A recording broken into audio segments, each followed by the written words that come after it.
Dear Professor Sabu Thomas, my friend Ilyas, again my colleague and friend and comrade Seema Chisti, and students, academicians,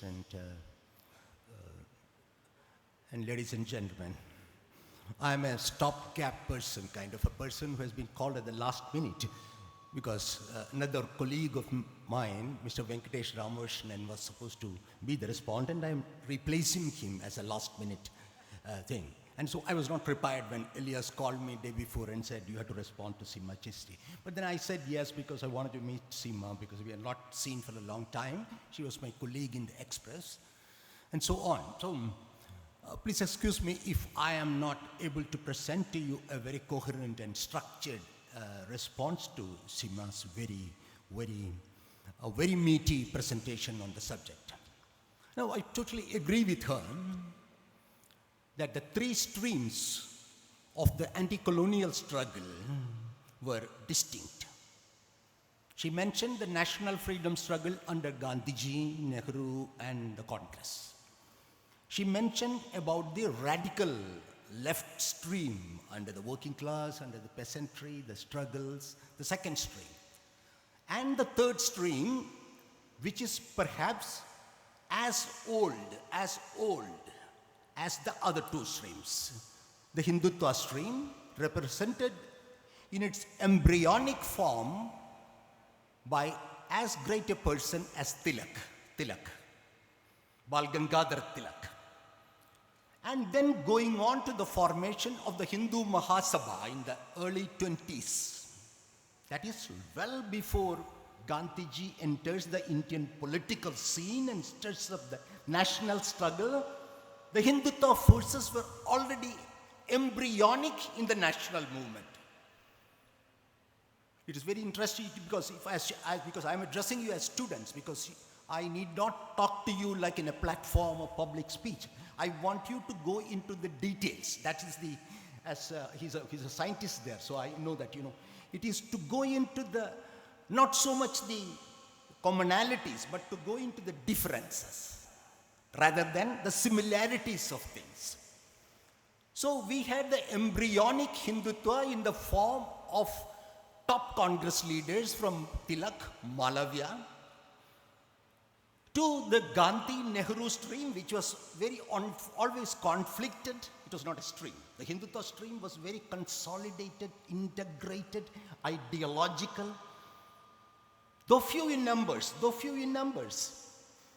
But the national movement represented by the Congress, Gandhi and Nehru was an aggregation, was an umbrella nationalist organization in which not only the progressive movement, but the Hindutva forces were embedded from the beginning.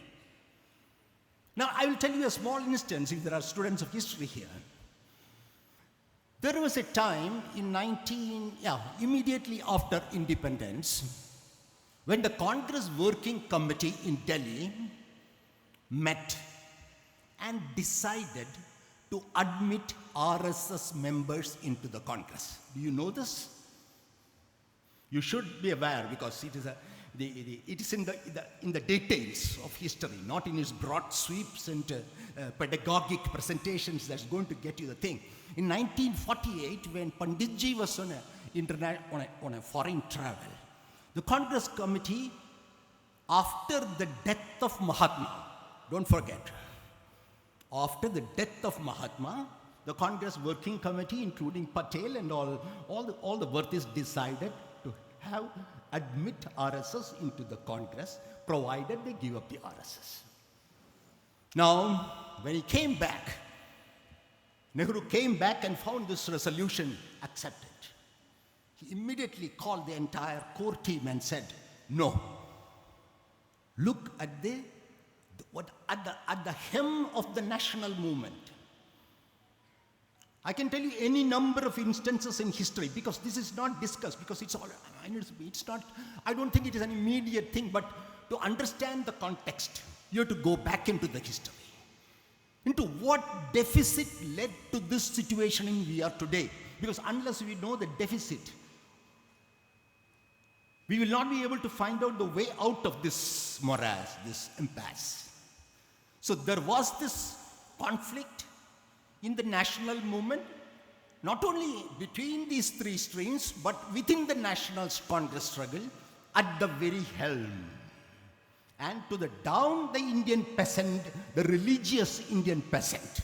Don't forget, the religious Indian peasant was won over to the anti-colonial secular stream by Mahatma Gandhi by a particular amalgam, a particular chemistry of religiosity and nationalism and forward development. So this was the national movement was an umbrella organization. It was conflicted from top to bottom. There was an attempt for these two streams to converge at some point. And now, coming to the third stream, the left stream. The communist movement, the trade union movement, the socialist movement to a great extent, they also had their origin in the 20s following the October Revolution. The communist groups were there. The national terrorist movement was there. Some form of socialist thought was there within the Congress.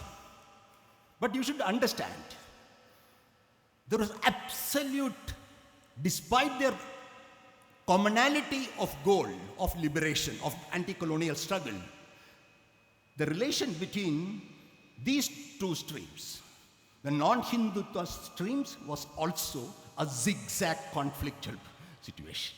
That's nothing that you worry about. The 1942 Quit India movement, the idea of a constituent assembly, all these things you find the left stream of the anti-colonial movement and the national movement coming into constant clashes and at the same time reasserting freedom as the goal and equality as our cornerstone. So it is the product of this kind of a thing. It was a kind of a tightrope walking in which historical conjecture allowed the Indian National Congress and the national stream to take power, the Indian power. Now these streams don't disappear in history. They have not disappeared. The Hindutva stream, which is perhaps earlier than the two-nation theory of Jinnah, please, you should understand that, students, because much of the blame for Indian partition is laid at the door of the Muslims in India. But long before Jinnah came up with his two-nation theory, the Hindu Mahasabha and Savarkar had put this on the plate. That even the leftists in Kerala will not tell you that. It's older. The idea, the ruling Hindutva idea of today is older than the national struggle movement in terms of concepts, and it was articulated much before Jinnah talked about Pakistan. So these are some of the currents which came in to constitute this. And I told you how a tragedy was averted after the death of our father of the nation by the sheer intervention, the political will and ideological intervention of an internationalist, socialist, secular Panditji. So this whole idea of India was very precariously placed from the beginning. It was very precariously tended and brought to the state. But again, you should understand, if we are defending the freedom, that freedom was not a uniform kind of stream in which we can go back. You cannot go back to that kind of stream. Second, what we got was a product which is not perfect. It was not perfect. Now we tend to forget. After 2014, you tend to forget because we think looking back would divide us further and make this resistance to this kind of what I would try to categorize it later. I don't want to use this very unpleasant word of fascism because many people don't try to are very, very unhappy, or they don't feel comfortable talking it in terms of fascism because of what technical reasons. It's not classical fascism. There is no communist party here. There is no Jew to be defeated, no Bolshevism to be fought in India. So it's not, but I use it. I use it in a particular context. No, but I will not delay it. I will let you young students understand my perception of what has replaced the idea of India. What has replaced the idea of India is fascism of the 21st century with Indian characteristics. I won't put it very clearly because I don't want to make these categories confused. I have my understanding of India through my reading and my experience as a media person and the post-2014 to the latest reading in the newspaper today convinces me we have replaced the idea of India with a fascism of the 21st century with Indian characteristics. Not Hitlerite Nazi characteristic, not Mussolini's fascist characteristics. Because it's impossible to replicate that kind of thing. History doesn't allow you to replicate conjectures and contexts. But we know what is common through what we have lost and what the people in Europe lost in the 1930s. As Sima was she was talking about, forget about democratic rights, you have lost your human rights.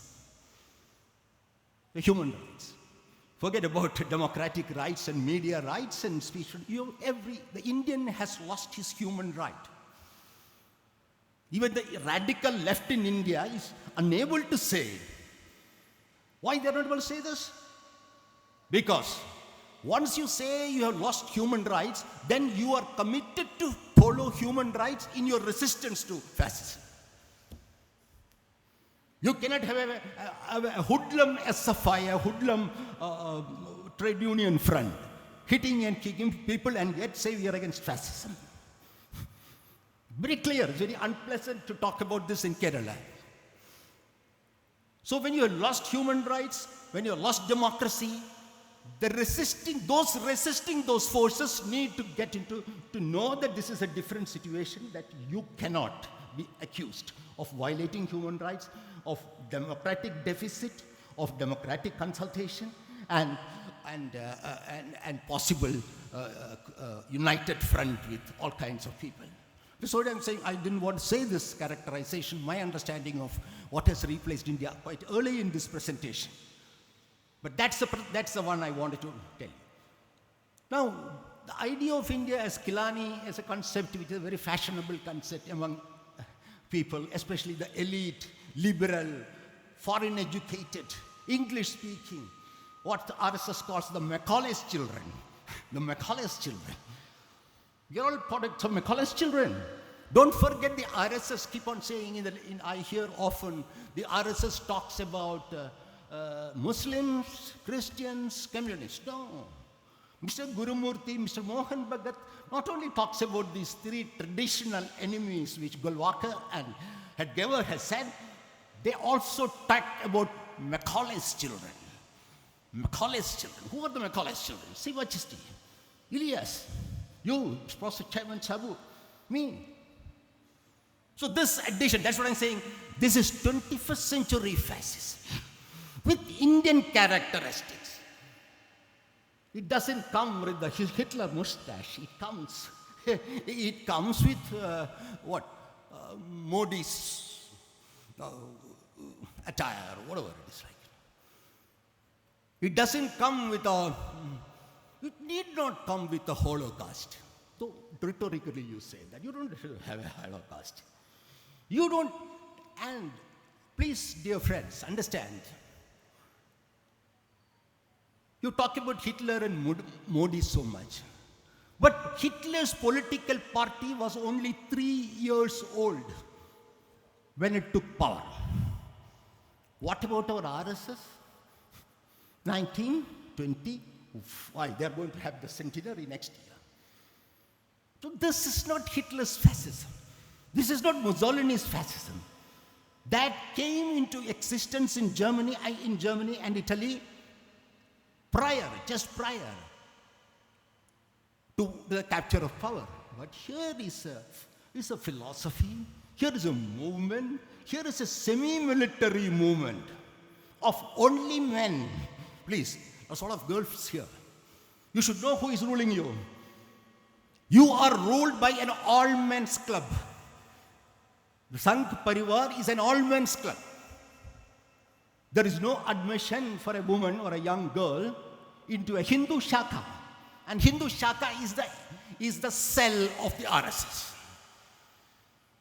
So you don't have to go anywhere. The difference in terms of the gender between Nehru's India or Ajay Ghosh's India or EMS India, forget, all those comes together. This is a rule by a Mako, patriarchal, feudal, communal, militarized outfit. So, to this, all this thing has been added the power of the Indian state. To those political students here, I don't have to explain the difference between a state and a government. When we say the Modi government is not another government, it's not another government. It's not Manmohan Singh government. It is not even certainly not Deva Gowda government. Certainly not even emergency government of Indira Gandhi, because I have gone through it. I have been in Delhi during the emergency, and now I am going through this so-called undeclared emergency. I know the difference. I know the difference. I can tell you what. Under emergency, I was working with Patriot, with very, very brave editors like Nikhil Chakravarti, Edatta Narayanan, Aruna Asaf Ali. You did, as a journalist, you had to fear only if you opposed Indira Gandhi. In India, you have to fear even if you are not opposed to Modi, if you are a Muslim, if you are a Dalit, if you are a village woman with no power and money. So, what is the big difference? You can be arrested. No, I can be arrested for not something. If my name is Muhammad or Elias, the name is enough. Even during the worst period of emergency, this sense of fear, this widespread fear was not there. You have to only take care that you didn't speak about Mrs. Gandhi and the 20-point program and the Congress and all that. You are safe. So much difference I can feel when I was in Delhi, the day after the emergency. That, that Bonapartist clique that took over power under Mrs. Gandhi.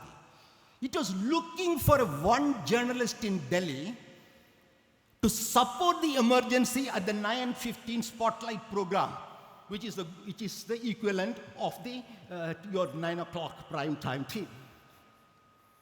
It's a great honor for young persons to be invited to speak to the nation after the prime 9 o'clock news bulletin. And the day after the emergency was declared, the entire establishment was looking for one good journalist of credibility to go and address the nation supporting this draconian authoritarian measure. They finally got, like in all, you always get. If there is fascism, there is a Quisling, there is a collaborator. And since it is a mass fascism, it's not a very simple fascism of one person or a clique or Modi. Modi will disappear the moment the Sangh Parivar decides enough is enough. Many people associate this present idea of India with the authoritarianism of God. I don't. It is a natural evolution and the slow capture of power of India by an ideologically militarized fascist force. No need to mince words in different forums, depending on who you are here, to whom you are talking. This is the reality. This is the reality, everyday reality. This is not a reality in which you get in Kerala so starkly. Because we have a left government. We still have some kind of human rights and we have this thing.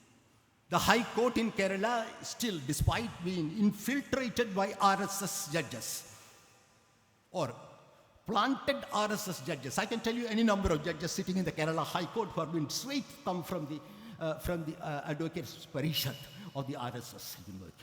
I don't want to mention the names. We are still protected. But this protection that you enjoy because of the political accident of a left party being in power will not sustain.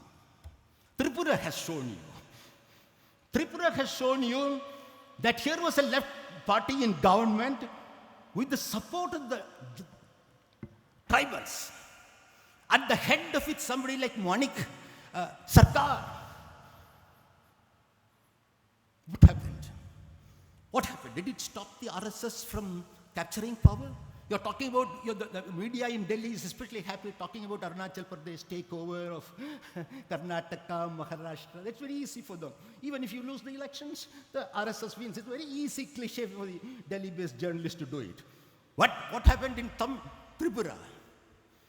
Tripura, is an armed takeover. And now, right now, when I speak to you, the Congress and the left are in alliance in Tripura. And there are people in Kerala who tell me, oh, finished. The CPM is lost forever. They have not learned anything from Azam. But the sheer situation is, you can't hold an election. You can't hold an election rally. You cannot go from house to house campaigning for the red flag. After this takeover and this virtual reign of terror by the Sangh Parivar in a small state like Tripura. So the idea of India, the idea of electoral democracy, is not just in terms of winning over people by giving 100 crores, 200 crores. It's brute use of armed power. Through the cunning use of the deep state. Again, that word I want to introduce because nobody in Kerala wants to say all those things. In the Kerala, leftists don't open their mouth on the deep state. Because without the deep state, a fascism cannot be sustained. Without a deep state, you will not have agents in the civil society to report on each other. Without deep state involves intelligence, surveillance, and even agent provocators who will do something, who will kill a Muslim, who will come in. There has been cases of RSS men coming in a hijab and killing a Hindu. Can you believe it? It can be managed. So this is that is the way of the deep state operates under Doval. Don't forget that name. You keep on saying about Modi and Amit Shah so often, you forget the power behind this fascistic rule is also Doval, who is a security advisor, come what you call the operational manager of the fascist system in India. Again, in Kerala, possibly because of diplomatic reasons and because you want to maintain some kind of state-to-state relations with the union government, you don't say this ugly truth. The same deep state is working in Kerala. Don't think the deep state keeps out of Kerala. Because there is a Pinarayi government here, the deep state works. The deep state works through its police forces. Look at the Chennai governor, the Tamil Nadu governor telling the IAS students, if there's a conflict between the state and the center, don't worry, you be with the center. Why it doesn't apply to Kerala? Just because Pinarayi is, because the CPM is powerful? You think that deep state in India has vacated its ideological class role in Kerala because we have a left government? The real test will come when they try to capture power in Kerala through cunning or violence. And I can anticipate, this is not a worst case scenario. If Tripura can happen, if Bengal can go, this can happen despite the CPM being in power, the left being a powerful force, besides the Muslims and the Christians and the secular Hindus being in a sizable thing.